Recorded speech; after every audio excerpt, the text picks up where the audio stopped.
30 seconds. That's all it took for everyone in Stillwater Traditional Karate Academy to realize they'd made a terrible mistake. 30 seconds for 87 students, instructors, and parents to go from laughing and recording on their phones to standing in stunned, complete silence. 30 seconds for Tyler Brennan, a 26-year-old third-degree black belt with a tournament record that included 2 state championships and a regional title, to go from cocky showboating to flat on his back, staring at the ceiling, wondering what the hell just happened. And 30 seconds for everyone to understand that the quiet mechanic they'd mocked and underestimated was something far more dangerous than any of them had imagined.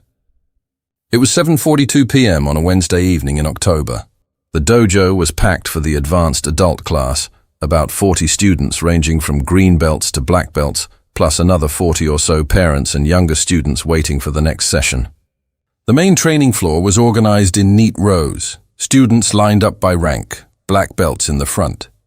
And in the center of it all stood Tyler Brennan, demonstrating a complex kumite, sparring combination to a group of brown belts who watched with reverent attention. Tyler was everything a traditional karate black belt should look like. Tall, athletic, technically precise, and absolutely confident in his abilities. His GI was pristine white with his name embroidered in Japanese characters on the chest. His black belt was worn but not frayed, the perfect balance of experience and care. He moved like water, each technique flowing into the next, his kata flawless, his ki, spirit shout, sharp and commanding. The key, Tyler was saying, demonstrating a spinning back kick, is commitment. You can't hesitate. When you strike with full intention. The students nodded, absorbing every word. That's when the front door chimed. Everyone turned. Walking into the dojo was a man who looked completely out of place. Jack Morrison, 41 years old, 5'10", maybe 175 pounds, wearing oil-stained Carhartt work pants. A faded gray t-shirt with Morrison's Auto Repair printed on the back, and work boots that left small dirt marks on the polished wooden floor. His hands were scarred and calloused, with grease permanently embedded under his fingernails despite obvious scrubbing. His face was weathered, lined from years in the sun and stress. His hair was starting to gray at the temples. He looked tired, the kind of tired that comes from working 12-hour days, 6 days a week. He stood in the doorway, clearly uncomfortable, holding a folded piece of paper.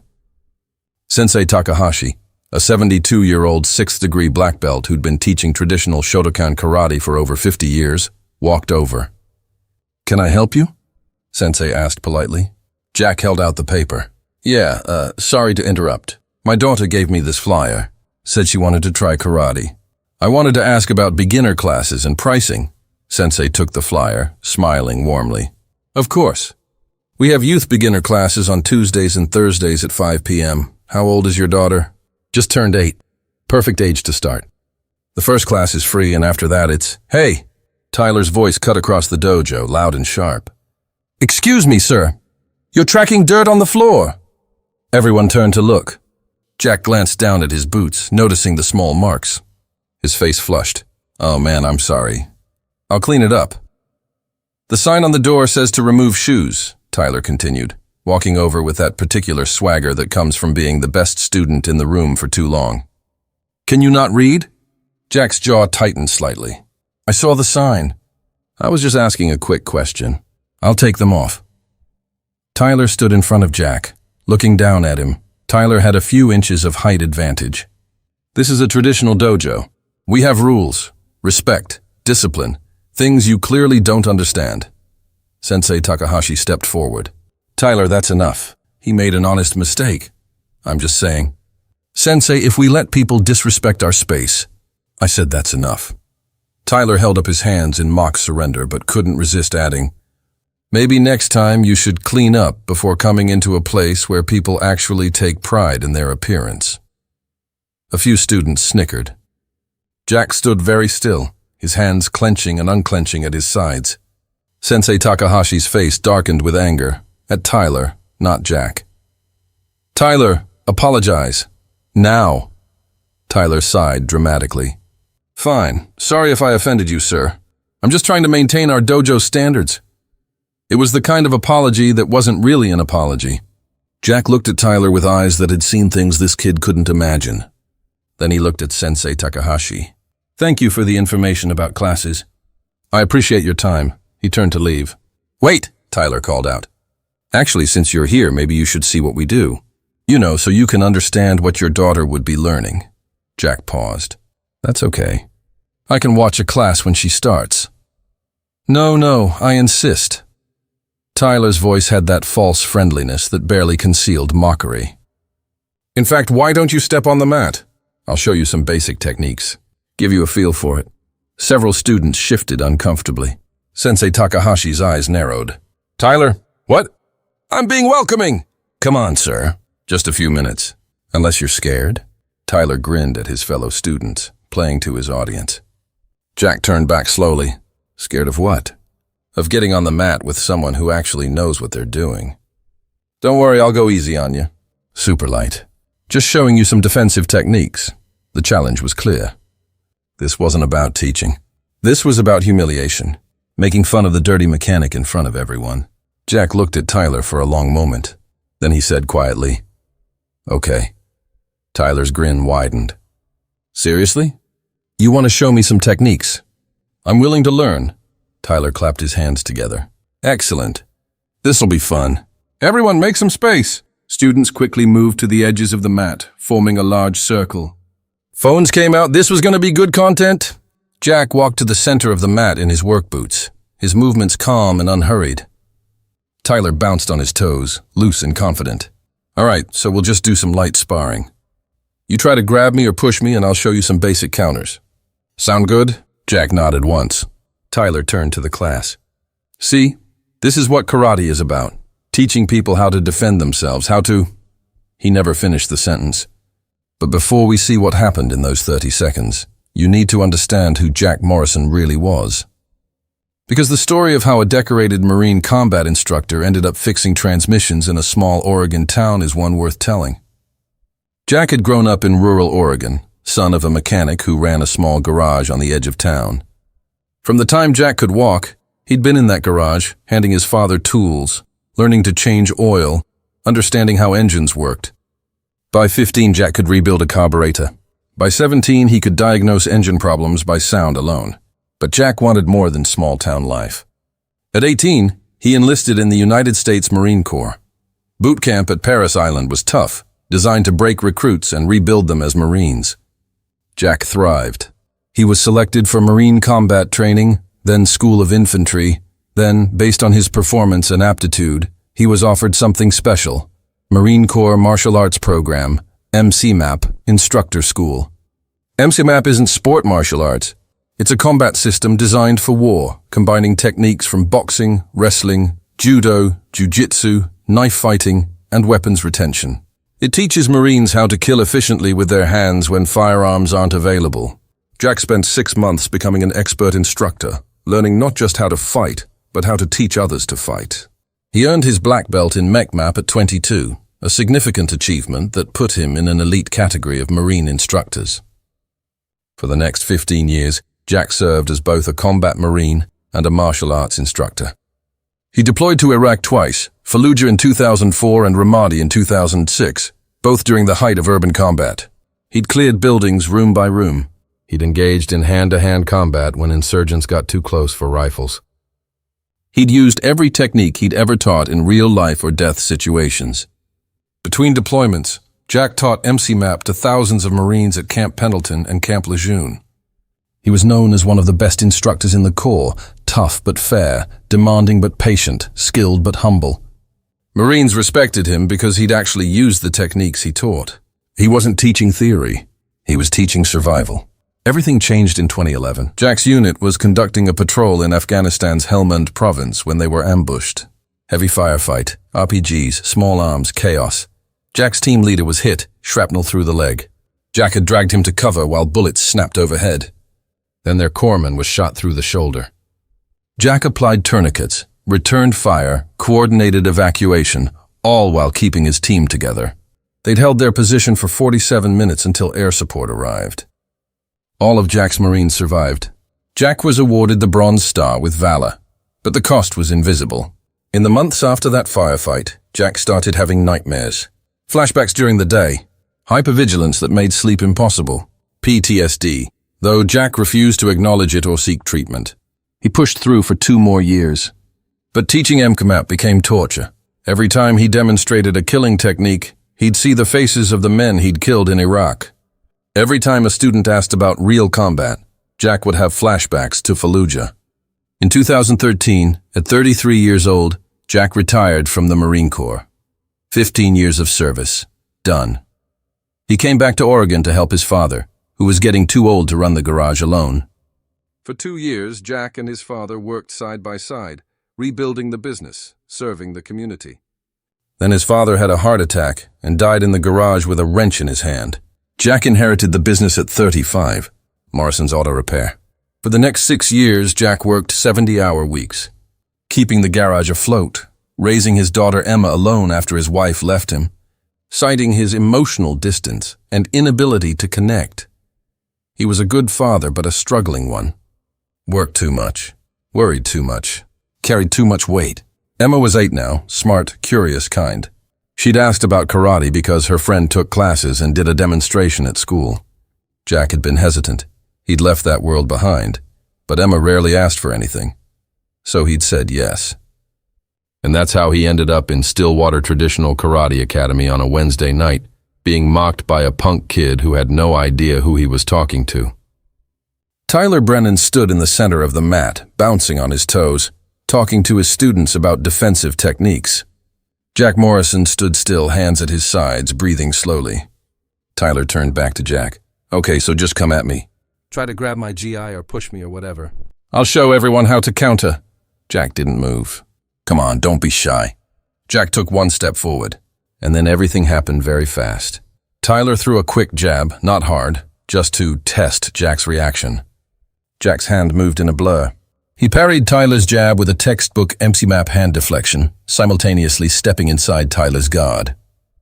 Before Tyler could reset, Jack executed a perfect Osotogari, major outer reap, a judo throw where you sweep the opponent's leg while pushing their upper body backward. Tyler went down hard, landing flat on his back. The dojo gasped collectively. Tyler's eyes went wide with shock.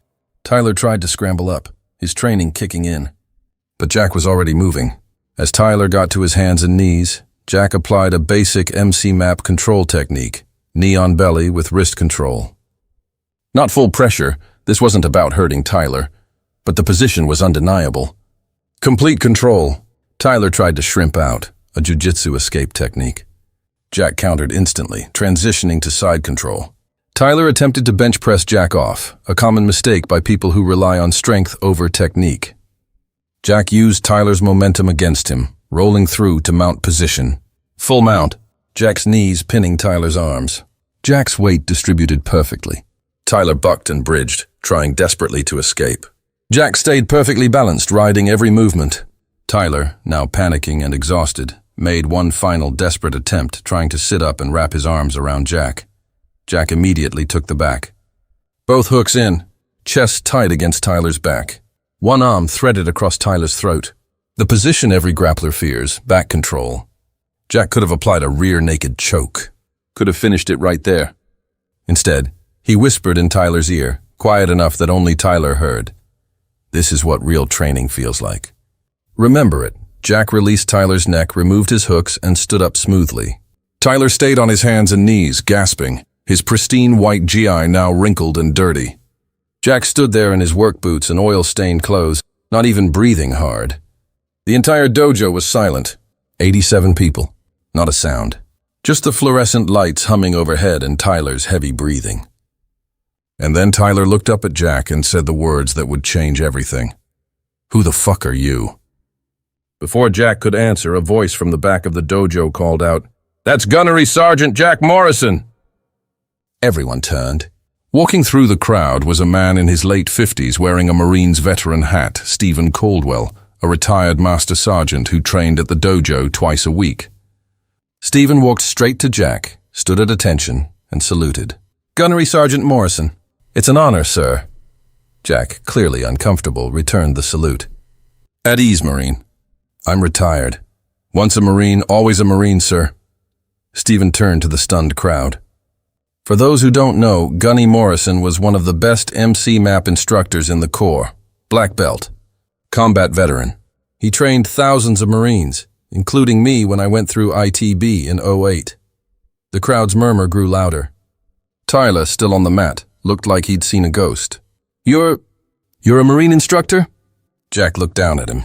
Was past tense. Now I'm just a mechanic trying to sign his daughter up for karate lessons. He turned to Sensei Takahashi. I apologize for the disruption.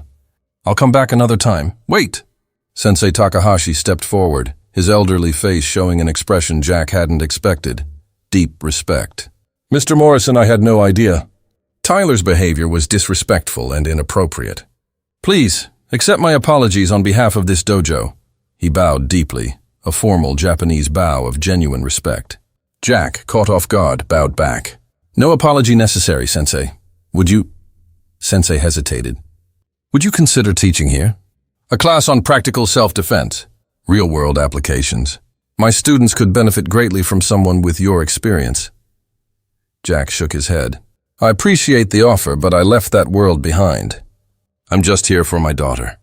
I understand, but the offer stands. Anytime you change your mind. Jack nodded and turned to leave. Tyler, finally standing up, his ego shattered but his pride demanding one last word, called out, I want a rematch. Jack stopped walking. Stephen Caldwell laughed a harsh sound. Kid, you don't want that. I'm a third-degree black belt. I was caught off guard. If we go again. Jack turned around slowly. If we go again, what? You think the outcome changes?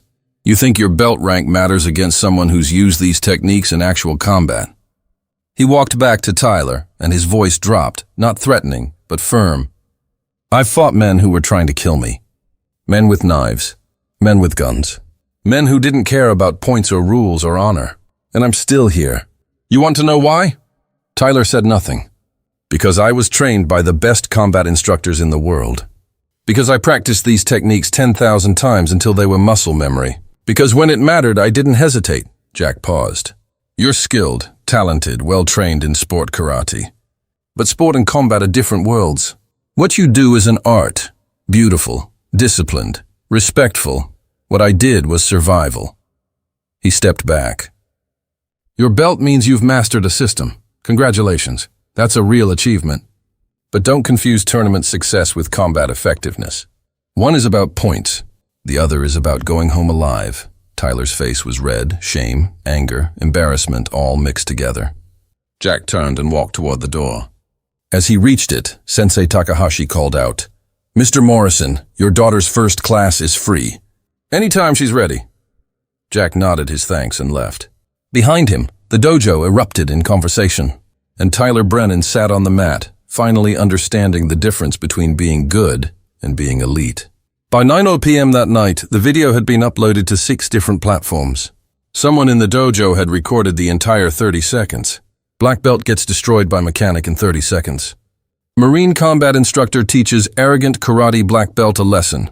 This is what real training looks like. The video was perfect for virality. Clear footage. Good audio. Compelling narrative. Satisfying payoff. By midnight, 300,000 views. By Thursday morning, 1.8 million. By Thursday evening, 5.2 million. Comments poured in from all over the world. Never underestimate the quiet ones. That mechanic moved like water. Absolute control. Tyler learned a 1,000-hour lesson for free. This is the difference between sport and combat. Respect to all the veterans working regular jobs. Military forums picked it up. Veteran groups. Martial arts communities. News outlets started calling the dojo, asking for interviews. Sensei Takahashi declined all of them, protecting Jack's privacy. But the story was out there now. Jack found out about the video on Thursday afternoon, when his phone started buzzing constantly. Texts from old Marine buddies he hadn't heard from in years. Dude, is this you? Gunny, you still got it! I showed this to my CO and he laughed for 10 minutes. Jack watched the video once, his stomach churning. This was exactly what he'd been trying to avoid.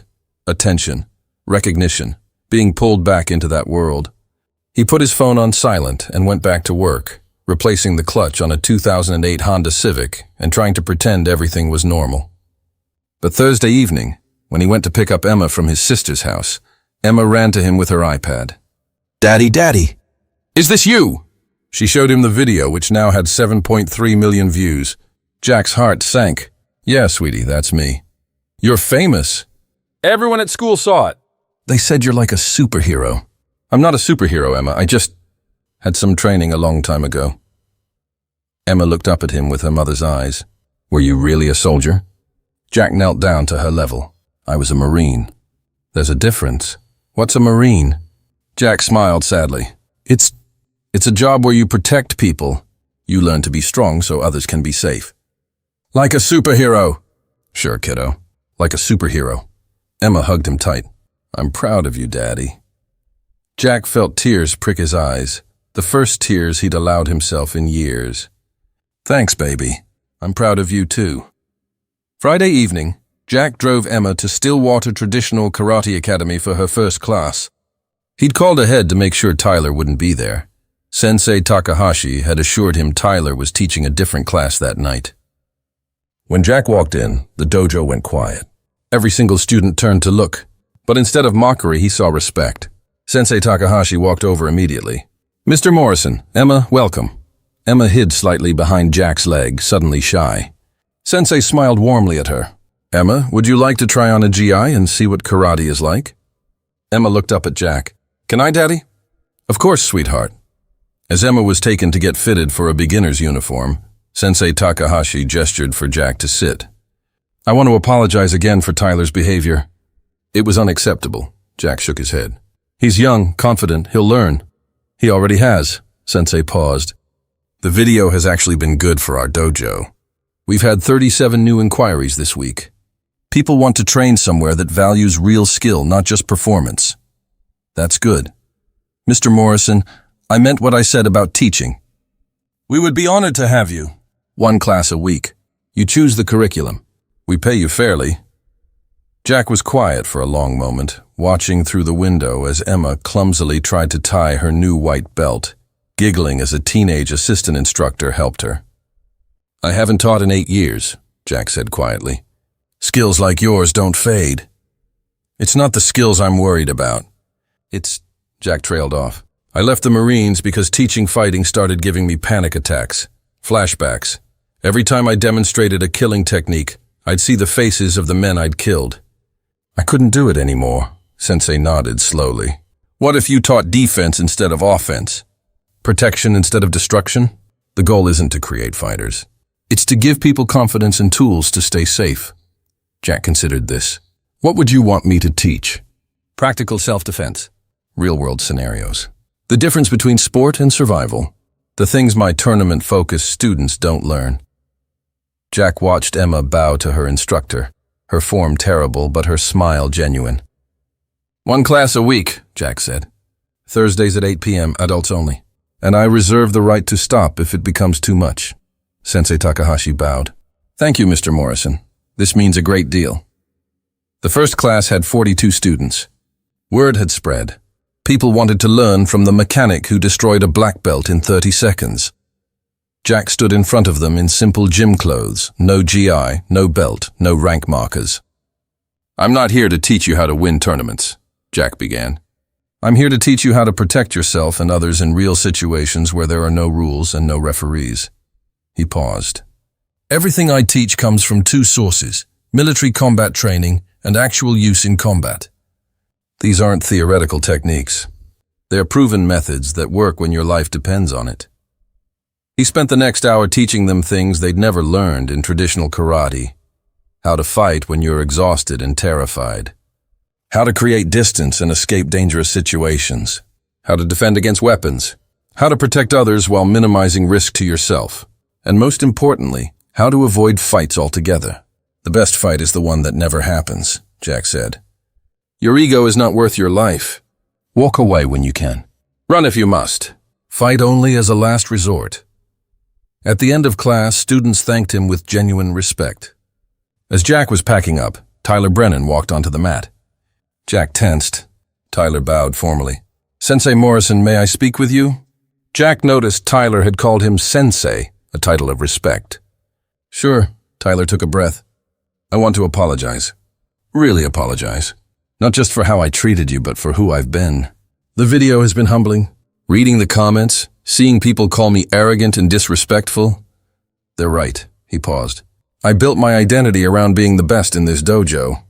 When you walked in, just a guy in work clothes, I saw an opportunity to show off, to prove I was superior, and you made me look like a fool. That wasn't my intention, Jack said. I know, which makes it worse. You weren't trying to humiliate me. You were just defending yourself. And in 30 seconds, you showed me everything I don't know. Tyler met Jack's eyes. I'd like to join your class. As a student, I want to learn what you know. Jack studied him for a long moment. Okay, but in my class, belt rank doesn't matter. Everyone starts from 0. Can you handle that? Tyler nodded. Yes, Sensei. Don't call me Sensei. Call me Jack. 6 months later. Morrison's Auto Repair had a sign in the window. Owner teaches self-defense Thursdays 8 p.m. at Stillwater Dojo. Jack's Thursday class had grown to 65 regular students. Tyler Brennan was one of them, no longer the cocky black belt, but a humble student eager to learn real-world applications. Emma had earned her yellow belt and trained 3 times a week, her kata improving, her confidence growing. And Jack, for the first time since leaving the Marines, felt like he was using his skills for something meaningful. Not to kill, to protect, not to destroy, to build. One Thursday evening after class, Stephen Caldwell, the retired master sergeant who'd recognized Jack, pulled him aside. Gunny, I just want to say thank you.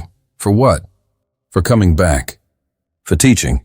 For showing these kids what real warriors look like. Stephen paused. A lot of us veterans struggle when we come home. We don't know how to use what we learned. We feel lost. I know the feeling. But you found a way. You took your skills and your experience and you're using them to help people. That's what service is really about. Jack felt emotion rise in his throat. I'm just trying to do some good, brother. You are. More than you know. That night, after everyone had left, Jack sat alone in the dojo. Sensei Takahashi walked over with 2 cups of tea. You look thoughtful, Sensei said. Jack accepted the tea. I spent 8 years trying to forget who I was. What I'd done. The things I'd seen. And now? Now I realize you can't forget. You can only integrate. Take the hard parts and find a way to make them meaningful. Sensei nodded slowly. That is wisdom. The mark of a true warrior isn't fighting skill. It's knowing when not to fight, and using strength to protect rather than dominate. Jack sipped his tea. Tyler asked me something today. Asked why I let him get up after I took his back in that first encounter. Why I didn't finish the choke. What did you tell him? I told him the truth, because finishing him wouldn't have taught him anything except that I was stronger.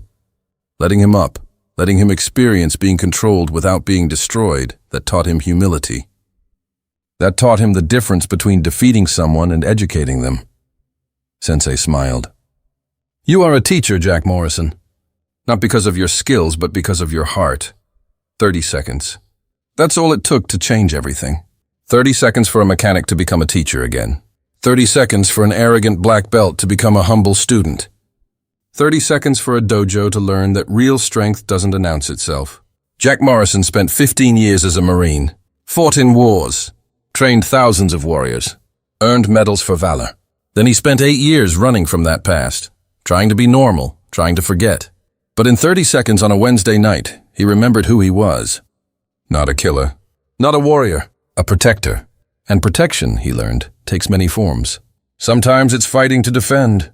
Sometimes it's teaching to prevent. Sometimes it's showing mercy when you could show dominance. Real warriors don't need to prove themselves. They already know their worth. They walk quietly, work humbly, and when the moment demands it, they act precisely, efficiently, decisively. And then they go back to their quiet lives, leaving the world a little bit safer than they found it. That's what makes a warrior. Not the battles won, but the lives protected. Not the enemies defeated, but the students taught. And the next generation trained to use strength wisely.